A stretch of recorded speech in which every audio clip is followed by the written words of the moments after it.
السلام عليكم ورحمة الله وبركاته. بسم الله الحمد لله والصلاة والسلام على رسول الله نبي الهدى محمد وعلى آله وصحبه وسلم تسليما كثيرا. Inshallah ta'ala, in a few minutes we'll start our Friday night program, and alhamdulillah we are blessed to have Sister Amna Baloch and Sister Azlina here tonight with us to present a knowledge for all of us that is in dire need, that we know what's our ways how to know our therapist. You know, as we know nowadays, many challenges that people are going through. Many Muslims are in need to know what to do in order to seek help. We're always being told that we need to seek help and you need to reach out, but sometimes you don't know how to do it. And the sensitivity of our culture as Muslims, we also cannot just reach out to any therapist, because the therapist that we want to reach out to has to understand our culture as Islamic values. So their advice has to incline with our Islamic values, and so on and so forth. The issue of this sensitivity of our Islamic values and culture is very, very essential and crucial.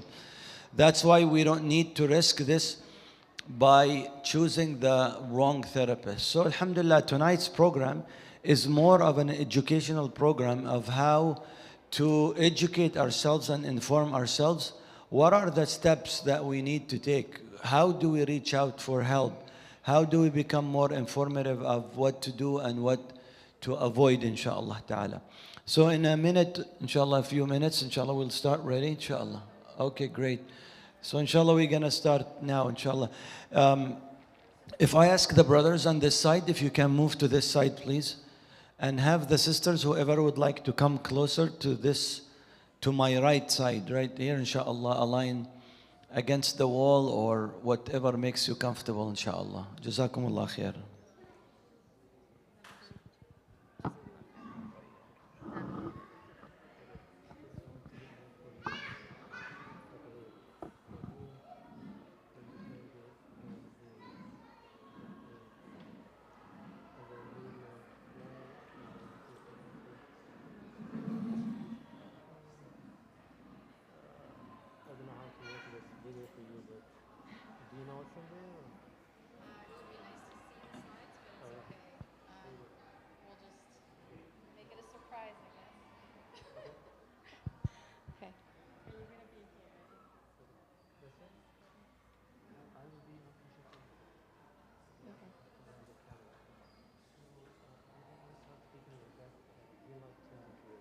Okay.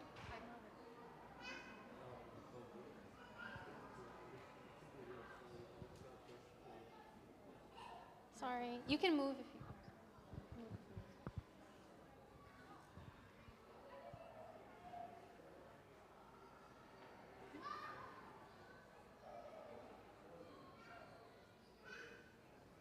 Can I start?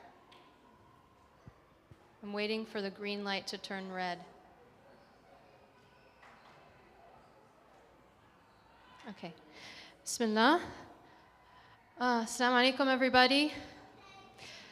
So today, what I would like to present to you guys is, on behalf of the IR Health and Wellness Committee, we want to start off with a series of presentations, starting with basically trying to navigate the mental health system. So I think we've already established that you know, as Imam Muammar had mentioned, and as we know, that mental health is really kind of a great need right now. So what's the next step? So for me, that would be trying to help our community understand, even if you're not interested in finding a therapist, I think it's important for everybody to know how to navigate the mental health system. What do the different things mean? What are the different kinds of providers? What is the next step? So I'm going to be going over a basic primer. So that's basically trying to explain what the different kinds of providers are, how to navigate the different types of therapy, and then going on how to navigate insurance, etc. This is a basic primer. That means that we're not going into detail here. If you have any questions and answers, questions, please wait until the end. We'll have plenty of time for that, inshallah. And then afterwards, you can also find me, and I have business cards out in the lobby, and you can find anybody in the IR Health and Wellness team, inshallah. So without further ado, I'm going to begin. All right. So bear with me. Okay. So starting with a hadith, Rasulullah sallallahu alaihi wasallam, an Abu Darda said, "Verily Allah subhanahu wa ta'ala sent down the disease and the cure, and for every disease he made a cure. Seek treatment, but do not seek treatment by the unlawful." So inshallah, we're trying to seek it through lawful means. So what I'm going to review today is different types of providers, different types of therapy, insurance, and then how to find therapists, how to find local resources, and getting in contact with people. Okay, so there's a lot of text on this screen. So I'm going to start by telling you a little bit about myself. I was born and raised in Raleigh, and I did my undergrad in political science. So I did a 180 and went into social work later on, did my master's in social work, and then I got my MSW. So there's a lot of, if you look at any directory with any kind of mental health providers, you'll see there's a lot of letters behind everybody's names. And I mean, jargon is just a part of our daily lives these days. When we text, there's a lot of jargon, there's a lot of acronyms, there's a lot of stuff that we don't understand. And we know what the solution is for that, right? If you don't know what something is, Google. So, but what I want to do is briefly go over some of the different kinds of specialties so that you know, if you're looking for a mental health provider, what are the different acronyms so that you can understand at least the basics, right? So the first is licensed clinical social workers. So if you graduate with your master's in social work, that makes you an MSW. If you want to become a LCSW or a licensed clinical social worker, you then have at least, I think, 3,000 hours of clinically supervised hours, and then you have to take a big exam, and then you get your LCSW. Right? During that period where you're not fully licensed, you're an LCSWA. And you might see that as well for a lot of people, where you'll see an A, that means associate, right? They're still doing their supervision or meeting their requirements to be fully licensed. Clinical, for any of these specialties, clinical is basically a designation that means you can diagnose and assess for different diagnoses, right? So clinical is just one of those keywords that we use. That's the basic meaning of that. So social workers are basically generalists. We can work in a lot of different fields. We can work in hospitals, we can work in schools, but we're also therapists, right? The difference between social workers and some other designations is that social workers have a social justice bent. So it's part of our code of ethics, and we see people as related to kind of just society and societal issues. So socioeconomic status is important when you're thinking about social work, access to healthcare, and access to resources as well, along with many other social justice causes. So, but then you say, okay, there's many different types of therapists. So then if you see an LCMHC, that means you're seeing a licensed clinical mental health counselor.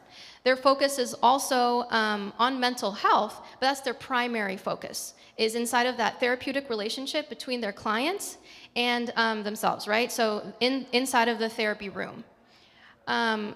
So they're highly specialized in that. And then if you're interested in any kind of couples counseling, marriage counseling, you might want to look for LMFTs. So those are licensed marriage and family therapists. That's their specialty. They have kind of like a systemic lens where they're also thinking about how do systems work inside of your family, and how do those structures impact you and impact your family as well. Clinical psychologists. These are folks that I know them as people that do assessments. So even though I can diagnose for your run-of-the-mill stuff like depression and anxiety, there's stuff like autism spectrum disorders, right? Or ADD, ADHD. And typically, the clinical psychologist will take care of that, or they do advanced assessments for folks. If you have kids in schools, if you have any kid who has had to get an individualized education plan, likely a clinical psychologist was involved in that process because they do a lot of assessing word processing speeds, basic computing skills, and cognitive functioning, that type of thing. So again, they do a lot of assessments. They also do therapy. And they're also known to treat some populations that are difficult to treat at times as well. And then we get to psychiatrists and other psychiatric medication providers, right? The people who prescribe medications. So these are folks who can prescribe medication. Again, I don't do that. You go to a doctor for that, right? So these are people who've either been to medical school or have some other kind of medical background. They can do brief interventions with people, but some people come to me and they say, I've had therapy before. And what they mean is they've sat with a psychiatrist before for about 20 minutes. And they said, but it was short. And so I'm like, that wasn't therapy, so we're gonna start now. So it's very different. They can do brief interventions. Mainly, their interventions look like, what are the barriers that you have towards thinking about medication or something like that, and basic lifestyle changes. But the intensive therapy, typically not these kinds of providers.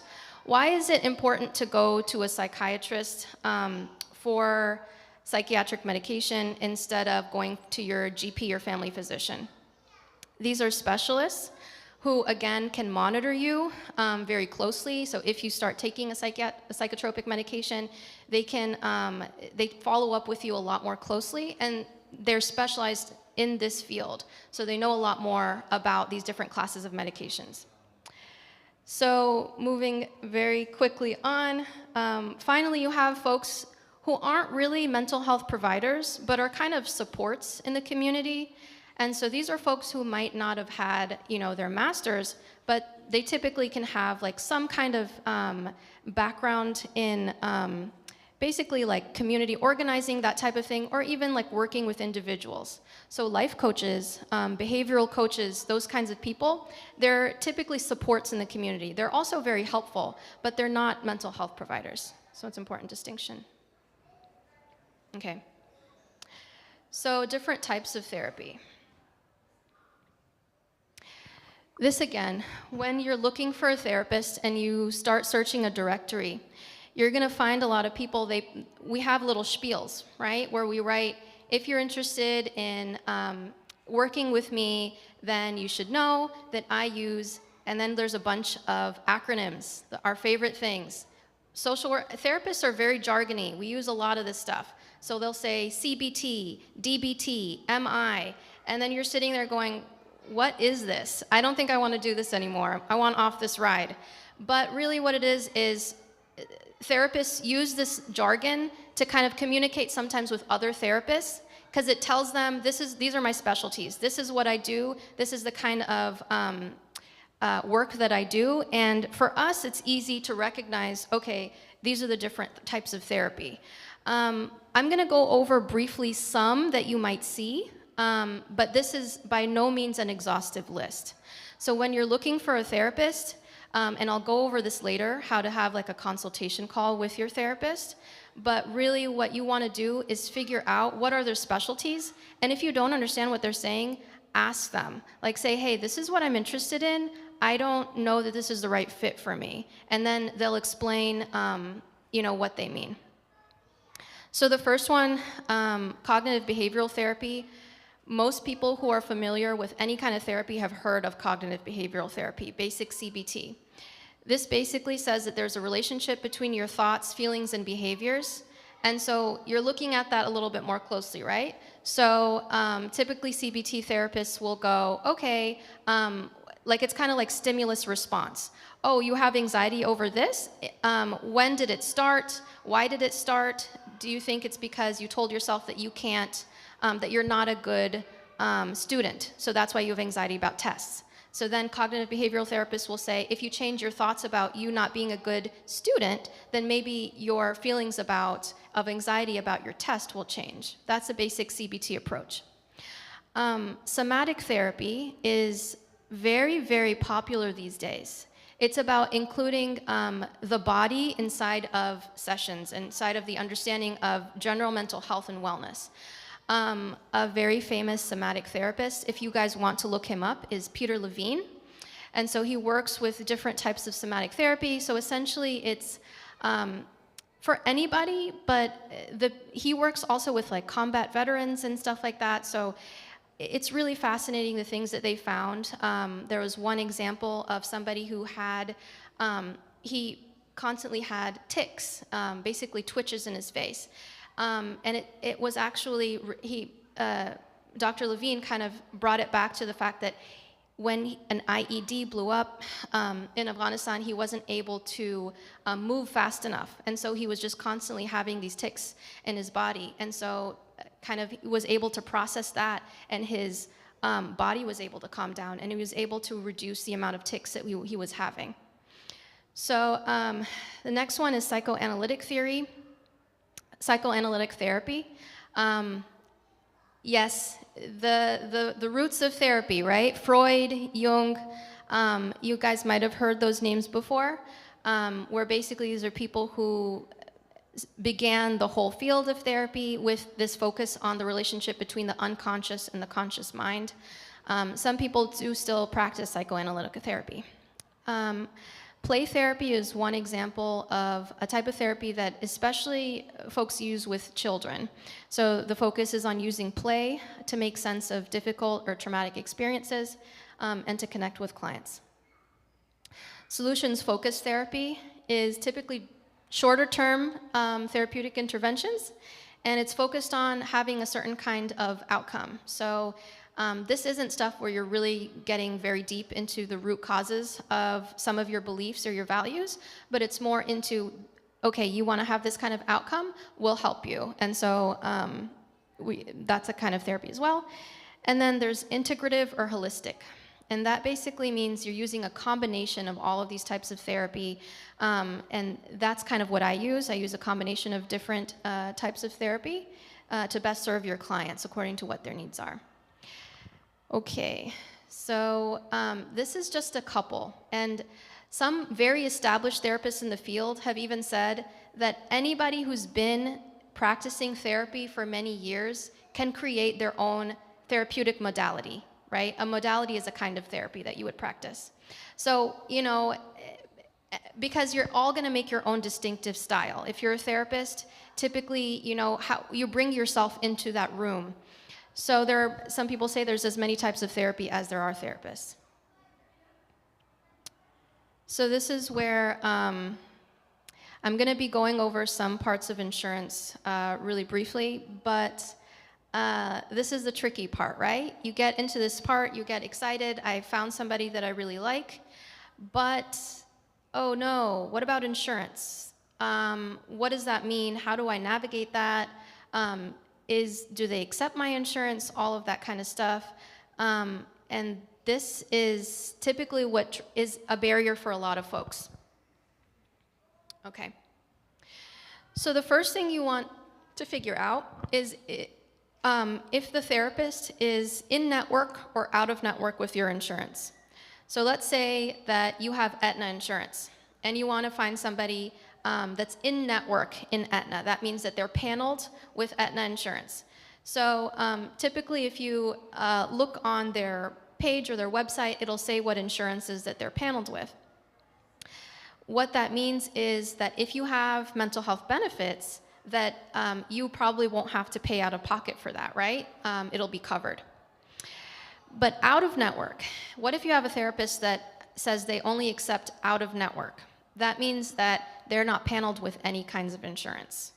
So that means essentially you have to ask your insurance, do I have out-of-network benefits? Otherwise, I mean, essentially what it is you pay out of pocket, and you can try to submit something called a super bill to your insurance and say, please reimburse me. And it's kind of like, if you have out-of-network benefits, then you might get reimbursed. Otherwise, it's kind of iffy, if you will or not. Okay. So I wanted to kind of slow this down a little bit and help, because I know that this is really kind of one of the biggest barriers to everybody moving forward, some people moving forward with finding a therapist and moving forward with therapy, is insurance coverage. So these are the basic steps that you can take to make sure that you have coverage with your insurance. So first you want to confirm coverage. You want to call your member's benefits rep and you want to ask them, what mental health services are covered, right? Do I even have mental health benefits? Most folks do, most insurance plans do these days, but you always want to confirm. And then there's these things called CPT codes that we use to bill insurance.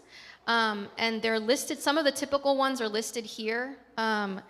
I don't really want to go into that too much. If you have any questions about it, let me know.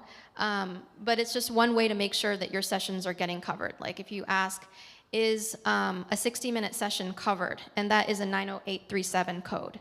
So it's just a quick way to ask them. You want to ask about your deductible and your copays. So if you have a high deductible plan, that means you have to pay. So for instance, you have an $8,000 deductible. You would have to pay $8,000 out of pocket before your insurance kicks in for anything. So you want to make sure that you understand what your deductible is, if you've met any of it or not, because that's also going to impact, again, how much you pay for therapy. And then ask about copays. This is one of the things that some clients sometimes ask me about because they get confused, like, wait, I'm covered, why am I paying $15 a session? You're not paying $100 a session like you would normally, you're paying $15 because that's your insurance is covering the rest, right? So that's what copays are, is you just have to pay a small amount. And finally, if you really want to be a stickler about this, make sure that you're covered.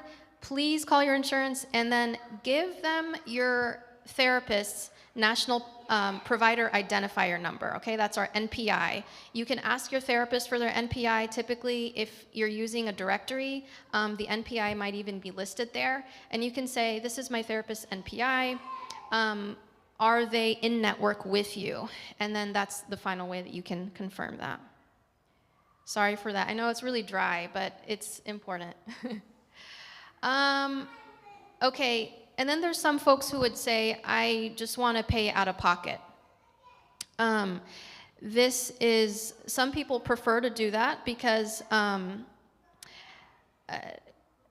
insurance requires there to be a diagnosis on file. Insurance likes measurables, right? They like to be able to measure, okay, so you have this diagnosis and are you using, and your therapist has to use evidence-based interventions, right? You have to provide a lot of documentation to make sure you're doing the right thing. There are some people in certain professions that unfortunately might be negatively impacted by having certain kinds of mental health diagnoses on file. So some folks, for instance, people in the military, pilots, that type of thing, can opt to basically go for self-pay because they don't want a diagnosis to be on file. Certain kinds of therapy might not be covered by insurance. Oftentimes couples therapy is not. Some couples therapists do accept insurance though. And then if you're seeing an out-of-network provider, obviously you will also be paying out of pocket. So this is the juicy part, right?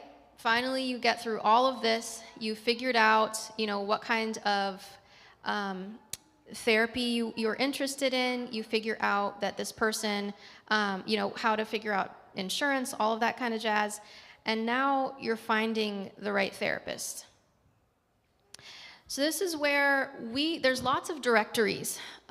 If you just go into Google and you do a basic Google search and you say therapist North Carolina, you'll find some, but you really aren't doing yourself justice because you're not going to find a whole lot doing it that way.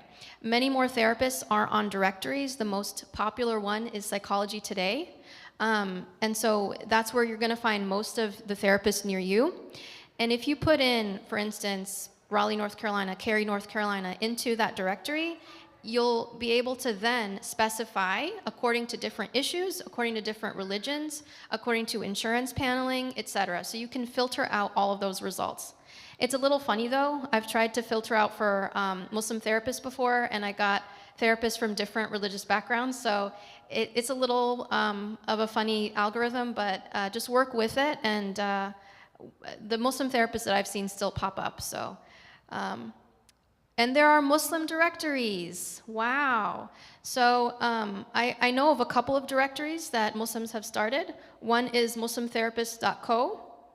And then Khalil Center has a directory, and there's a couple more, but they're really not as well known, and there's not many providers listed on them. So I think still your best bet is to go with your kind of Psychology Today or major directory like Good Therapy as well. Okay, and then social media, of course, we can't get anywhere without that. So you can go on many social media sites and search by your location. The young ones know how to do that. So old people like me, I don't know, I just recommend if you have a young kid that you can kind of ask about that, just tell them to help you. Search by different hashtags like Muslim therapists or like Islamic therapists, that type of thing. So again, as always with social media, just be careful to vet these resources as you go on. So finally, I just wanted to kind of share a little bit about hotlines and mental health resources. Of course, finding therapists is important, but sometimes people just don't either have time, the financial ability to see somebody, or they're not quite in crisis, but they're still needing somebody to talk to. I recently found out about 186 Nasiha. That's actually a 24/7-hour Muslim-run hotline out of Canada. And I actually called them up and said, "You're out of Canada, do you accept calls in the United States?" And they said the majority of the calls that they get are from the United States. So they definitely serve both the United States and Canada. So that is one resource that I just wanted to let folks know about, because I know that it's difficult because you want to find religiously responsive care. You want to find culturally responsive care. And if you just call kind of anybody willy-nilly, you're not sure if you're going to get it. So I think that they're providing a really great service. Other resources, I know that there's a new organization called Maristan that just kind of opened recently by Dr. Rania Awad. That's in California. And Khalil Center is well known also. These are Muslim-run, kind of Islamic psychotherapy-based providers, and there's so many people involved in their network. Khalil Center has therapists that you can kind of contact if you wanted to. Their wait lists are unfortunately really long. So if you wanted to see a therapist, I would say generally your best bet is to look local, just like everything else, like your organic vegetables. Okay, so finally we're here at the very end where you want to find, you want to call up a therapist and figure out if they're the right fit for you. The first thing you want to do after you found them is contact them and say, "Hi, I'm really interested in your profile. Do you offer consultation calls? And if so, can we schedule one?" So essentially, many therapists, if not all, offer like 15 to 20-minute consultation calls in which you ask them what your major questions are, why you're looking for therapy, and what your goals are for therapy. And so in that 15 minutes, you want to make sure that you write down all the questions you have, because that is the best time, to ask. And then, because after that, is pretty much you schedule your first session, right? So you want to make sure that the primary questions that you have are answered. Okay?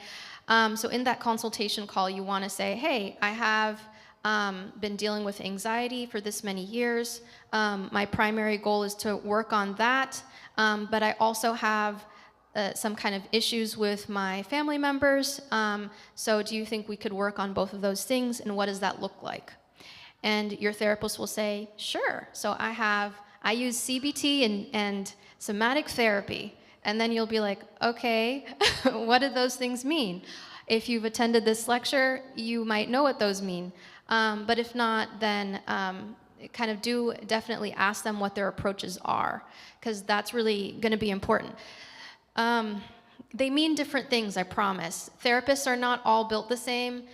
Even in between like different Muslim therapists, we have different orientations. We have different ways that we do approach therapy. So even if you're looking at us, like it's important for you to know, okay, there's not, I think we need to get out of the scarcity mindset of there's just not enough Muslim therapists, so I won't be able to find somebody that I can relate to. There's actually a lot out there. Even here, like we have, several that are part of our resource directory. And so you can see a therapist, hopefully, that you really get along with. I think that's, a lot of times that's the number one actual factor in success in therapy is the relationship that you have with your therapist. And finally, I wanted to mention legality. You might be wondering, why do I have to look local? That's because as therapists, we're licensed by the state. So each state, I can only see people who are physically in North Carolina. That means even clients that I have, if they leave for vacation and they cross the border to South Carolina, goodbye, I can't see you. I'm gonna wait till you're back in North Carolina because that will compromise my license if I do that, okay? So, and please don't try and be tricky and be like, I won't tell my therapist because you're putting our licenses on the line when you do that. So that's why they're working on some legislation that might allow our licenses to have reciprocity. So in the future, we might start being able to see clients across all 50 states, but it's looking like I think the earliest that might happen is later 2023. So for now, you're stuck with, again, shopping local. And that is all. I know I threw a whole lot of information at you. I hope it was informative, but now we have plenty of time for questions and answers. So if anybody has any questions, yes?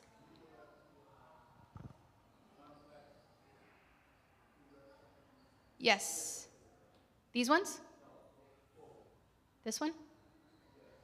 Oh, okay. Any other questions?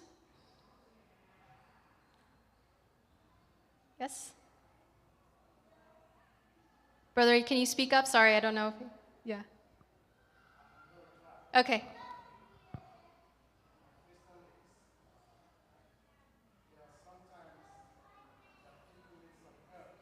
Yeah.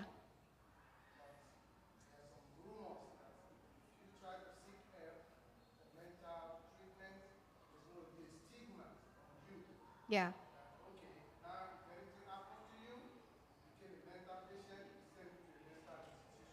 Yeah.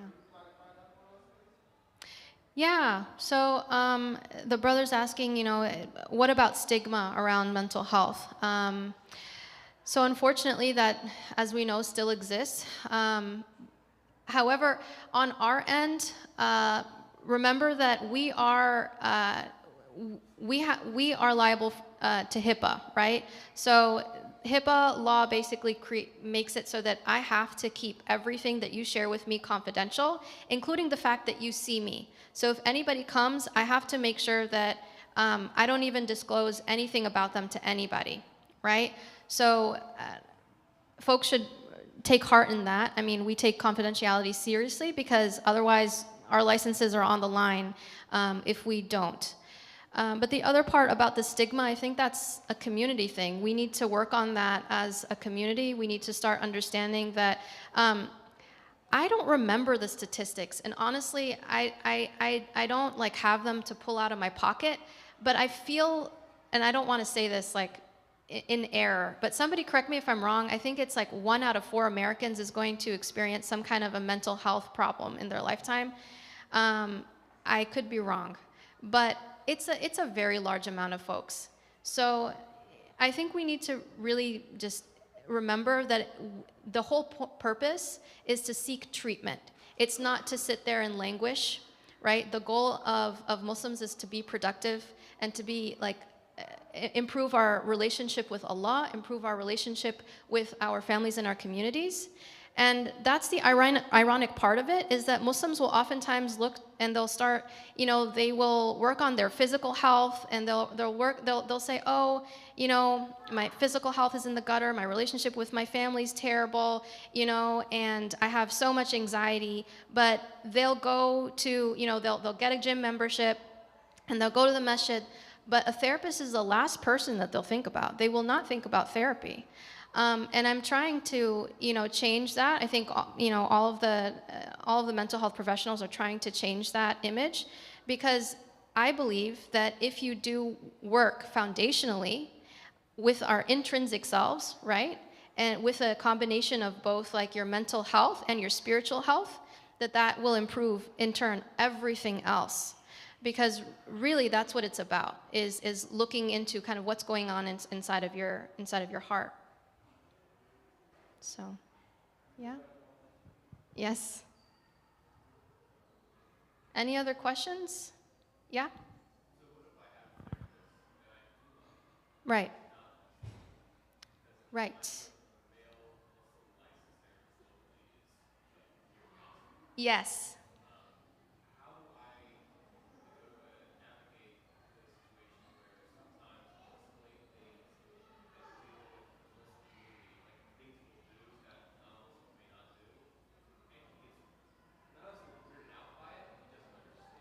Right. Yeah, so this is a problem that we come across quite a lot, which is, if you have a non-Muslim therapist, how do you help them understand kind of, for lack of a better, just, Muslim behavior, Muslim culture, etc. That's tough, but I think that number one, there are resources that are out there to kind of share, like, Yaqeen Institute, other things that you can maybe share with your therapist. Definitely share your feedback with them, because it's so important to have a really honest relationship with your therapist. Otherwise, you're kind of not moving forward. So you want to share, hey, you had a response a while back, and I think you're kind of a little bit weirded out by this, but it's important to me that you understand where this is coming from, and that this is a part of my life, and, I want us to be on board in the same way. So I think some of it is education, which is unfortunate. I never want my clients to have to educate me, but sometimes they do, because everybody has different lives and different backgrounds. But then I also would kind of supplement your own therapy with kind of also, community members, mentorship, different folks who can help also. So I think it's important to kind of both and sometimes that's what I recommend for clients as well, is that find a mentor who's well-versed in mental health in the Muslim community. There's people out there, and then kind of do it that way as well. Any other questions? Yeah?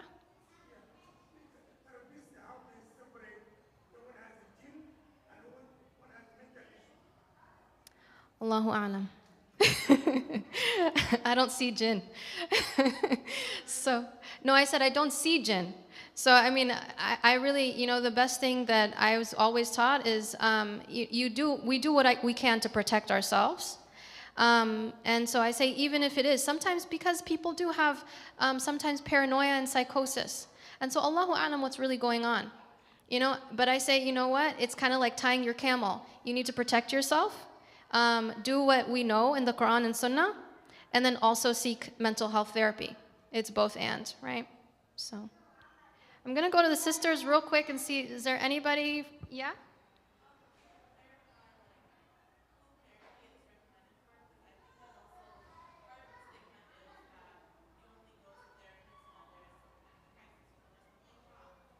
Right. Right. Yeah, so the sister's asking, what if you're not in crisis? Do you recommend therapy? Yeah, and actually I'm really glad you asked that question, because therapy is not recommended if you are in crisis. If you're in crisis, you need to call like a crisis service, such as 911, or there's local mental health resources that are crisis intervention resources. But therapists cannot help you if you're in crisis. So please find a therapist before to work on issues such as, kind of family conflicts, or whatever else is going on in your life before it escalates to that level. Because unfortunately at that level, we can no longer be of help. Then a different professional will be of help until you have a lower level of care, in which case then we can kind of step in. So typically, I mean, you kind of can't give numbers. People say, how long does therapy take? It depends. You know, I mean, typically most treatment plans are meeting at least once a week for 6 months or so, and then, you know, you can go from there. But some people need therapy for a long time. Some people need it for a short amount of time to deal with, you know, some difficulties that they're dealing with, like in a short solution-focused way, as we know. Psychoanalysts had their clients in therapy with them for years. I don't want to see my clients for years, so, but, you know, for me, it really isn't about the amount of time. It's about really, are we getting our goals? Are we meeting our goals? So if you don't feel like you're kind of doing well, that's when your therapist checks in with you and says, okay, regularly, are you meeting your goals? You know, what do we need to be doing differently? And you need to also develop a very honest relationship with your therapist to let them know, this is working for me, this isn't working for me. Yes?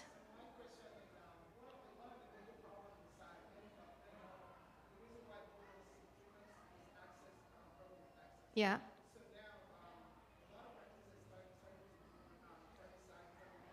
Yes.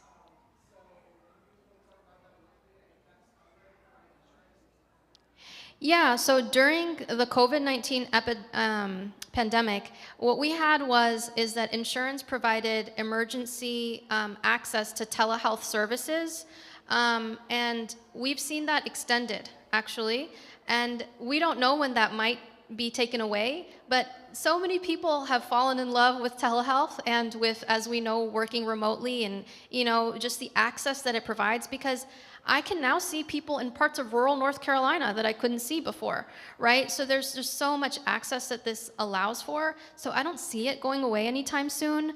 But again, we are limited to within the state, so, or if somebody's licensed in that state. So yeah, does that answer your question? Okay. Any other questions? Okay. Yes.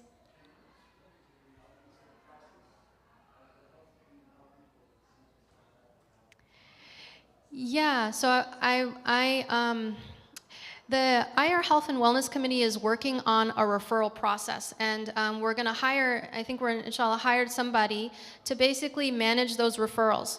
So if you are interested in seeking some kind of mental health assistance, then you would look at the IR website, find the, basically I think it's the IR Health Directory, something like that. You would find us, send an email, and then the referral team will inshallah get back to you. And so there's a whole bunch of people on the directory. So many people providing mental health resources. The only thing I think we're limited in currently is licensed marriage and family therapists. If you know anybody that we can add to the resource directory, then let us know. And we will be having a resource directory published, inshallah, on the website soon. And you can follow IR Health on Facebook. Go to raleighmeshit.org. Search for services, then pastoral care and referral services, and then you can basically make your referral. And that's it for me. Thank you all for listening. Please make dua for us. And please also note that in collaboration with Light Upon Light and Sister Azlina, we're going to be hosting some parenting workshops in about a month. The 3rd week of September, inshallah. So please stay tuned. We will be following up with some information about that. All right, assalamu alaikum.